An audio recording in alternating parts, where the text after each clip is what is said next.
ইরানের দিকে এখন আরও একটা নৌবহর সুন্দরভাবে ভেসে আসছে। আমি আশা করি তারা একটা চুক্তি করবে। বিশ্বগুরু ভারতকে আটকাতে না পেরে এখন ইরানকে শাসাচ্ছেন ট্রাম্প।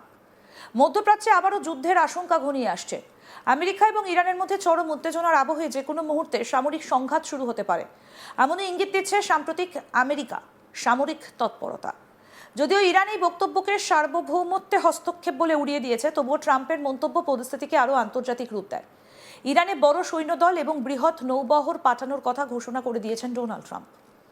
স্বাভাবিকভাবেই ইউএস প্রেসিডেন্টের এই ঘোষণার পরেই জল্পনা ছড়িয়েছে যে তেহরানের ওপর সামরিক পদক্ষেপ করতে চলেছে আমেরিকা। তিনি সম্প্রতি এক সাংবাদিক বৈঠকে ইরানকে হুঁশিয়ারি দিয়ে বলেন, ইরানের দিকে এখন আরও একটা নৌবহর সুন্দরভাবে ভেসে আসছে। আমি আশা করি তারা একটা চুক্তি করবে। কি বলেছেন ডোনাল্ড ট্রাম্প, শুনবো। And by the way, there's another beautiful armada floating beautifully toward Iran right now. So we'll see. I hope they make a deal. I hope they make a deal. They should have made a deal the first time they'd have a country. আর সেই video প্রকাশ্যে এসেছে যেখানে পরিষ্কার দেখা যাচ্ছে মাঝ সমুদ্রে যুদ্ধ বিমান নিয়ে যাচ্ছে আমেরিকার এক রণতরী।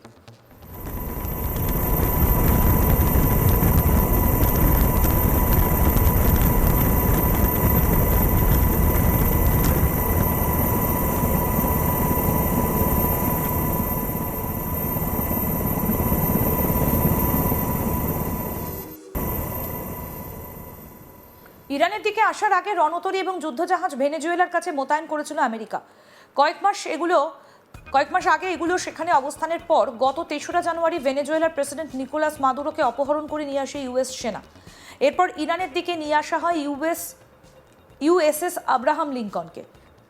এর আগে দাভোসের ওয়ার্ল্ড ইকোনমিক ফোরামের সম্মেলন থেকে আমেরিকায় ফেরার পথে ট্রাম্প সাংবাদিকদের বলেন, আমাদের একটা বড় নৌবহর ওই দিকে যাচ্ছে, আমরা দেখব কি হয়। আমাদের বড় সৈন্যদলও ইরানের দিকে অগ্রসর হচ্ছে, আমরা ওদের ওপর নিবিড়ভাবে নজর রাখব।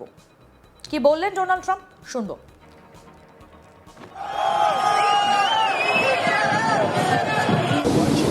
You know, we have a lot of ships going that direction just in case. We have a big flotilla going in that direction, and we'll see what happens. We have a big force going toward Iran.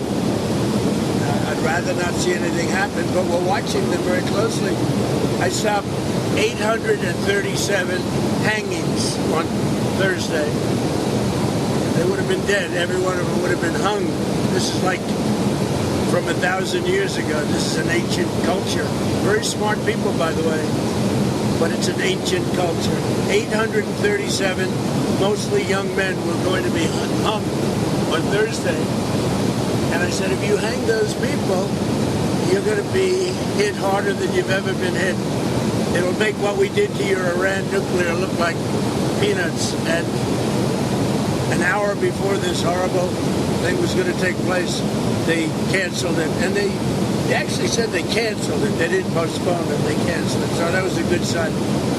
But we have an armada. We have a massive fleet heading in that direction. And maybe we won't have to use it. We'll see. বিশেষজ্ঞদের মতে Iran ইস্যুতে ভারতের এই vote একটা সূক্ষ্ম কূটনৈতিক ভারসাম্যের অংশ। একদিকে ইরানের সঙ্গে ভারতের ঐতিহাসিক সম্পর্ক, জ্বালানি নিরাপত্তা এবং চাবাহার বন্দরের মতো কৌশলগত প্রকল্প, অন্যদিকে পশ্চিমী দেশগুলির সঙ্গে ভারতের ক্রমবর্ধমান অংশীদারিত্ব। এই দুয়ের মধ্যে ভারসাম্য বজায় রাখাই নয়াদিল্লির মূল লক্ষ্য।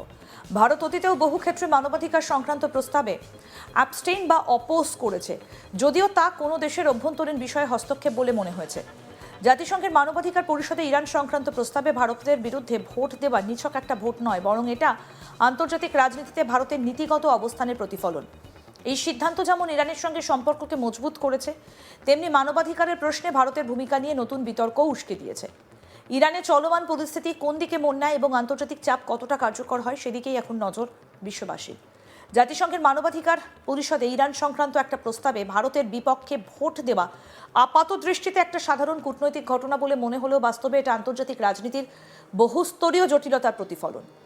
এই একটি ভোটের মধ্যে দিয়ে উঠে এসেছে মানবাধিকার, জাতীয় সার্বভৌমত্ব, শক্তির রাজনীতি এবং ভারতের বৈদেশিক নীতির সূক্ষ্ম ভারসাম্য রক্ষার কৌশল। ইরানে চলমান সরকার বিরোধী আন্দোলন এবং তার বিরুদ্ধে রাষ্ট্রের কঠোর দমন নীতির প্রেক্ষাপটে উত্থাপিত এই প্রস্তাব বিশ্বজুড়ে নতুন করে প্রশ্ন তুলেছে। মানবাধিকার রক্ষার নামে আন্তর্জাতিক হস্তক্ষেপ কতটা ন্যায্য আর কোথায় শেষ হয় একটা রাষ্ট্রের সার্বভৌম ক্ষমতা? 2025 সালের ডিসেম্বর থেকে ইরান জুড়ে যে ব্যাপক সরকার বিরোধী আন্দোলন শুরু হয়েছে তা শুধুমাত্র একটা দেশের অভ্যন্তরীণ অস্থিরতা নয়, বরং মধ্যপ্রাচ্যের ভূ রাজনীতিতে এর সুদূরপ্রসারী প্রভাব রয়েছে। ক্রমবর্ধমান মূল্যবৃদ্ধি, অর্থনৈতিক সংকট, বেকারত্ব এবং শাসন ব্যবস্থার প্রতি জন অসন্তোষ এই আন্দোলনের মূল চালিকা শক্তি।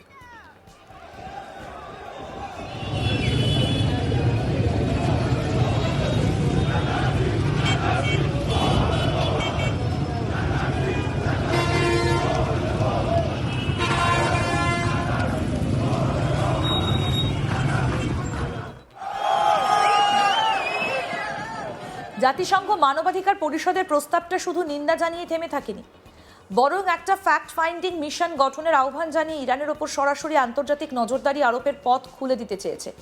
আর এই কারণে এই প্রস্তাবটা তেহরানের কাছে এতটা সংবেদনশীল হয়ে ওঠে। ভোটাভুটির ফলাফলই স্পষ্ট করে দেয় বিশ্ব এই প্রশ্নে গভীরভাবে বিভক্ত। 25টা দেশ প্রস্তাবের পক্ষে ভোট দিলেও 7টা দেশ সরাসরি বিপক্ষে দাঁড়ায় এবং 14টা দেশ কৌশলগতভাবে ভোটদান থেকে বিরত থাকে। এই বিভাজন কোনো কাকতালীয় ঘটনা নয়। সাধারণত পশ্চিমী দেশগুলো মানবাধিকারের প্রশ্নে সক্রিয় ভূমিকা নেবার পক্ষে থাকে, অন্যদিকে এশিয়া, আফ্রিকা এবং মধ্যপ্রাচ্যের বহু দেশ সার্বভৌমত্বের প্রশ্নে বেশি সংবেদনশীল।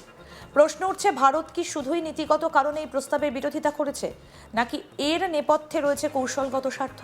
বাস্তবে দুটোই। ভারত বরাবরই জাতিসংঘের মঞ্চে বলে এসেছে যে মানবাধিকার ইস্যুতে নির্বাচনী এবং পক্ষপাতদুষ্ট হস্তক্ষেপ সমস্যার সমাধান করে না। কাশ্মীর থেকে শুরু করে অভ্যন্তরীণ নিরাপত্তা সংক্রান্ত বিষয়ে আন্তর্জাতিক সমালোচনা এড়ানোর অভিজ্ঞতা ভারতের রয়েছে। ফলে নয়াদিল্লি এমন কোনো নজির স্থাপন করতে চায় না যা ভবিষ্যতে তার নিজের বিরুদ্ধেই ব্যবহার হতে পারে। একই সঙ্গে ইরানের সঙ্গে ভারতের সম্পর্ক শুধুমাত্র কূটনৈতিক সৌজন্যের মধ্যেই সীমাবদ্ধ নয়। ইরান ভারত সম্পর্ক ইতিহাস ও বাস্তবতা। ইরান ভারতের একটা গুরুত্বপূর্ণ কৌশলগত অংশীদার। পশ্চিমা নিষেধাজ্ঞা সত্ত্বেও চাবাহার বন্দর প্রকল্প ভারতের জন্য মধ্য এশিয়ায় প্রবেশের একটা গুরুত্বপূর্ণ দরজা। জ্বালানি নিরাপত্তা ইরানের ভূমিকা দীর্ঘদিন গুরুত্বপূর্ণ ছিল। আফগানিস্তান এবং মধ্য এশিয়ায় ভারতের প্রভাব বিস্তারে ইরান একটা প্রাকৃতিক অংশীদার। এই প্রেক্ষাপটে ইরানকে পুরোপুরি বিচ্ছিন্ন করা ভারতের স্বার্থের পরিপন্থী। ইরানের রাষ্ট্রদূত মোহাম্মদ ফাথালের ভারতের প্রতি প্রকাশ্য কৃতজ্ঞতা কেবল সৌজন্যমূলক বক্তব্য নয়, এটা একটা স্পষ্ট বার্তা যে তেহরান ভারতের অবস্থানকে গুরুত্বের সঙ্গে দেখছে। জাতিসংঘের মানবাধিকার বিষয়ক হাই কমিশনার ভলকার তুর্কের বক্তব্য এই বিতর্কের অন্য দিকটা তুলে ধরে। তার মতে কোনো রাষ্ট্রই মানবাধিকার লঙ্ঘনের ক্ষেত্রে অভ্যন্তরীণ বিষয় অজুহাত হিসেবে ব্যবহার করতে পারে না। আরও আপডেট পেতে দেখতে থাকুন আজ তাক বাংলা। সাবস্ক্রাইব করুন, নোটিফিকেশন পেতে বেল বাটন অপশন প্রেস করুন।